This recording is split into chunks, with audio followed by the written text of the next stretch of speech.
Hello everybody, Mark here for your playlist for December 2017. So I've got something a bit different for you this month. I haven't really played any games in December, any new games at least. So what I'm going to do instead is talk about my 10 favourite games of 2017. I have played a lot of games over the past 12 months. Not every game that came out, I still need to get to a few things like Evil Within 2 and Thimbleweed Park, but I've played enough to recommend some terrific games that came out this year. So let's just jump right into it, shall we? I'm gonna start with The Sexy Brutale. This is a weird, puzzly murder mystery game with a whole Groundhog Day style thing where time resets at the end of the day. And you'll use this endless time loop to foil a bunch of murders.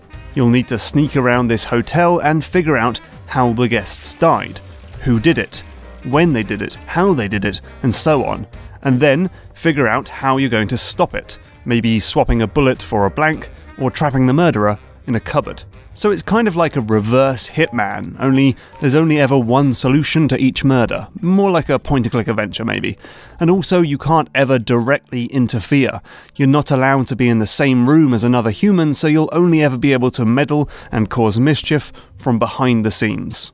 The game is comparable to a bunch of Japanese titles like Ghost Trick and apparently some PS2 game called Gregory Horror Show, which is apparently very similar.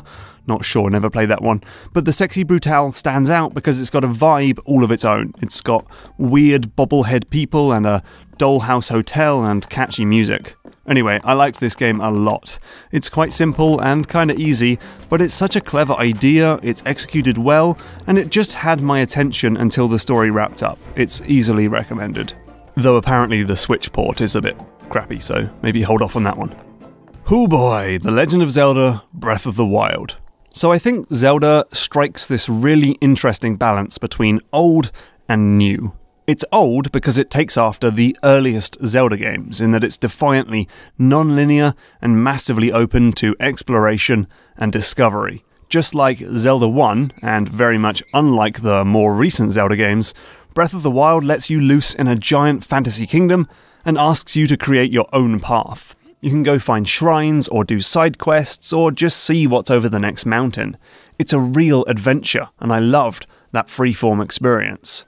It's also strikingly modern, in that Zelda's got crazy physics-driven powers and really sharp enemy AI, allowing for unique solutions to puzzles, crazy chain reaction surprises, and mischievous uses of the environment, like setting fire to grass to create an updraft so you can fly up high and rain arrows down from the sky. It comes together in a super wild game that just had me enraptured for a good long week, in a non-stop barrage of surprise discoveries, hilarious anecdotal battles, and, oh man, I forgot, I really like the dungeons. I mean, they're small, yes, and they all look the same, definitely, but I thought they were great fun, so I'm looking forward to discussing them on Boss Keys in the new year. Yowza! Hollow Knight. Okay, this game is really good. Like, really good. Like, holy moly, where did this game come from? So it's a Metroidvania. You know, you collect power-ups to unlock new areas, but the game's biggest influence is undoubtedly Dark Souls. And I don't just mean it's hard, though it is hard. Not too hard, but it's tricky.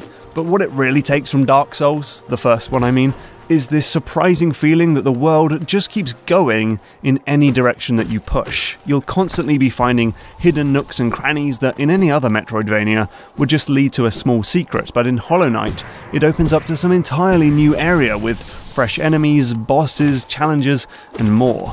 It also just feels great to control. The boss fights are brilliant because everything's tight, precise, and if you mess up, it's always your fault. You didn't dodge, counter, or escape fast enough, and if you died, you probably didn't take that opportunity to heal midway through the fight. And if you're struggling, maybe try a different badge setup, or just explore in a different direction and see if you can find some handy secrets. I also love the way the map works. Whenever you enter a new area, you're completely blind. Then, when you get the map, it's just a piece of crap drawing. And it takes real effort to turn it into something usable, and in the end you get this nice mix of classic "where the hell am I" of Metroid 1 and 2, and then the "oh there I am" of Super Metroid, all in the same game. It's brilliant. Okay, so I know Snake Pass is a divisive game, but it just did it for me, boys and girls. It's a very new and unique idea, and beyond that, it was executed incredibly well, in my opinion. So it's a game about being a snake, obviously, and it's about manipulating your snaky body to slither up poles, coil around bamboo, and generally just climb and traverse balmy vertical obstacle courses. Learning how to use the snake is a challenge, but it's very rewarding. Once you've got the skills to tackle the game's challenges, it's really fun and it feels great. There's this great connection between you and the snake as you have such fine control over its every movement. I found myself gripping the controller like I was going to break it during some of the more tense sections. And it really makes you think about things in an interesting way, because the only enemy in this game is your own body, as I discussed in my video. I said that big tail might make for a handy ally when you're climbing, but it's also working against you because it's this big, heavy, gravity-affected appendage that's always pulling you down and you must account for it all the time. It makes for this interesting balancing act. Literally, I guess. Anyway, don't be fooled by the cartoony art and everything. This isn't exactly a 3D platformer like Mario and Crash. Instead, look at it like a demanding climbing simulator and make sure you bring your A-game. Then there's Prey. So Prey's innovations, I think, are found in the little details, because in the broad strokes, we've seen this game before. You know, it's an immersive sim with guns and powers. It's a space station with dead bodies and audio diaries. It's a sci-fi game with aliens and spacewalking. And all that is good, and it's well executed, but the real gems are in the details, like the new power that lets you mimic almost any object in the game, so you can turn into a banana and slide through a gap. Or the awesome glue gun, which is a multi-purpose weapon, tool, and even platforming assistant. The level design's great too. Most of these games are split up into distinct levels like Dishonored and Deus Ex, but Prey is a single interconnected location that lets you weave your way through the game in your own way and take your own path through the game's missions. Maybe you'll focus on the main story, or you'll head off in a different direction and find out more about the crew, or finish a few side quests to unlock new neuromod powers. You've also got things like the more powers you install, the more alien you become, which can make turrets turn on you. And the weapon spiral, which is just a lovely bit of user interface design. All in all, this is a game made by smart designers and it comes together pretty damn well. I definitely enjoyed my time with this one.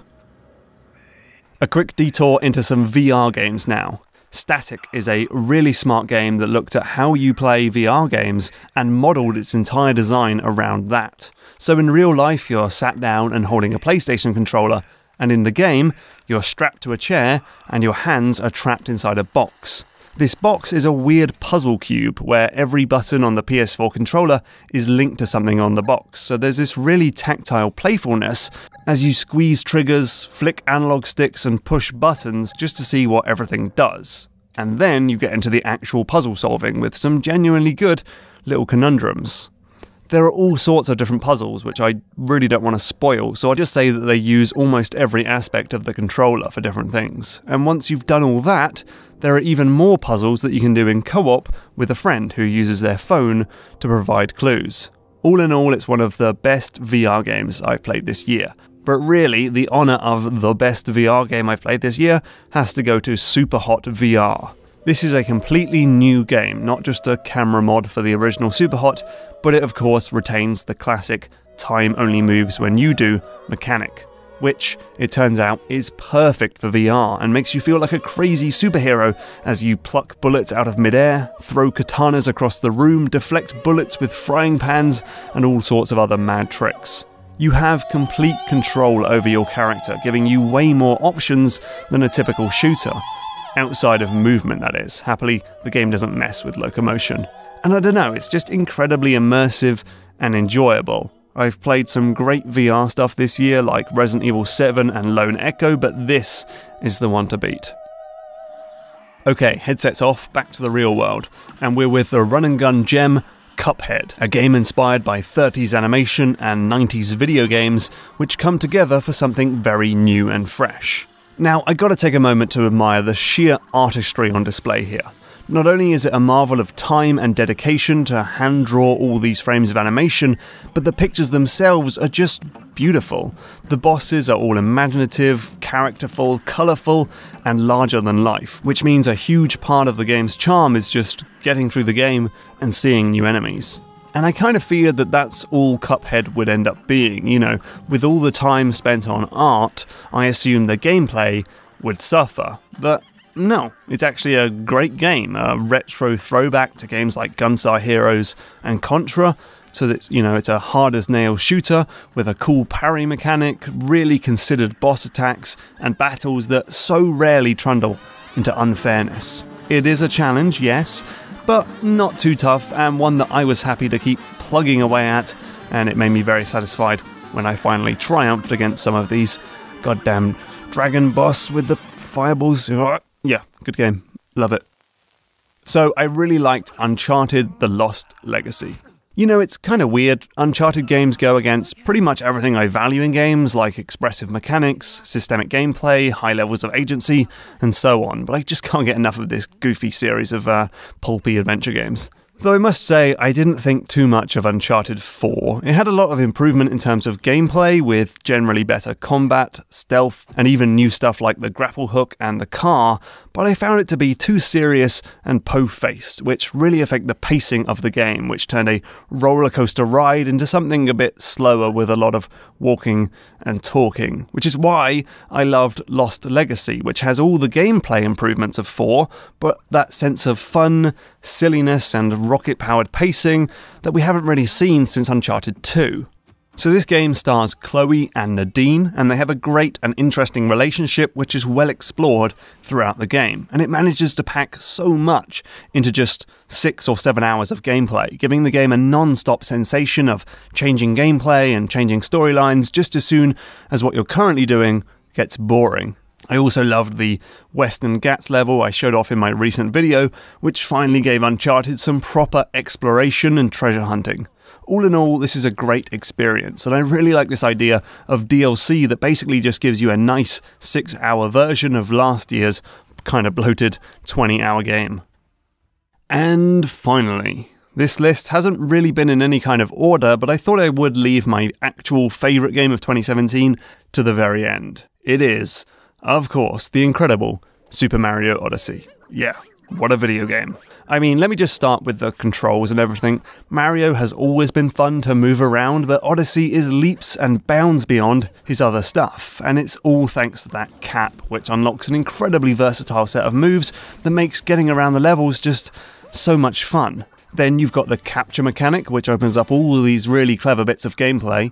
The Pokeo Bird and the Tropical Wiggler and the Gushon, it's all fab, I love using all that stuff. Then you've got the focus on exploration and playing around. You poke and prod at the levels, you look around corners and investigate tunnels, and you're rewarded constantly. It's like the world's greatest Easter egg hunt.